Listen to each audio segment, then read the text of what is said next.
ang benepisyo ng bawang. Ayan guys, nagahiwa ko ng bawang guys, 2 butil na bawang. Ay mabisaya ito sa ating katawan guys. Ito yung hinihiwa-hiwa ko na maliliit na bawang guys, 2 butil lang guys.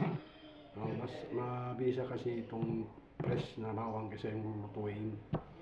Na ito ay maraming benepisyo na makukuha guys. Number 1 ay medicinal, meron siyang medicinal properties, tinatawag itong ating bawang, yung tinatawag na alisin, yung kanyang medicinal properties, meron siyang alisin kung tawagin. Number 2 ay reduce heart attack, para hindi tayo magkaroon ng heart attack. Ay ito yung ma-reduce niya yung pagka-heart attack. Number 3, help BP, maging normal yung ating BP. Ito yung number 3.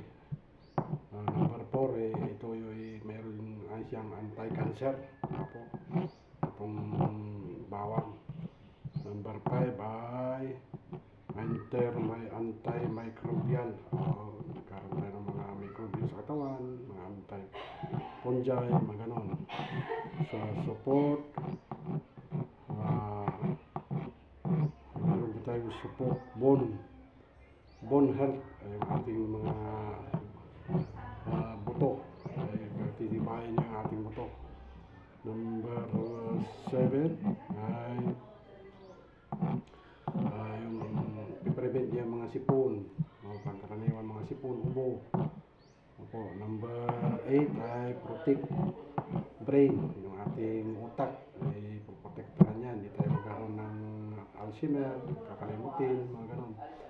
At number 9 yung health joints, yung ating mga joints, kasukasuan, ay tutulungan niya maging healthy yung ating mga joints.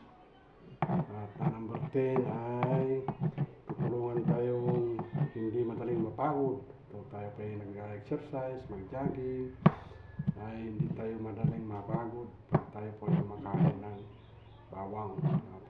Tutulungan niya tayo magkaroon ng oxygen sa ating katawan, hindi tayo madaling hingalin. Katulad yan guys, hiwa-hiwa ko na maliit. Ayan. Ganito, press na bawang guys, ang nyo, kahit 2 butil lang. Ako, sinasabay ko sa kape. Kape guys. Kaya yun, kung natandaan nyo, may natutunan kayo na 10 benepisyo sa pagkain ng bawang. Kaya thank you guys. Follow and share. Thank you. Bye bye bye. God bless everyone.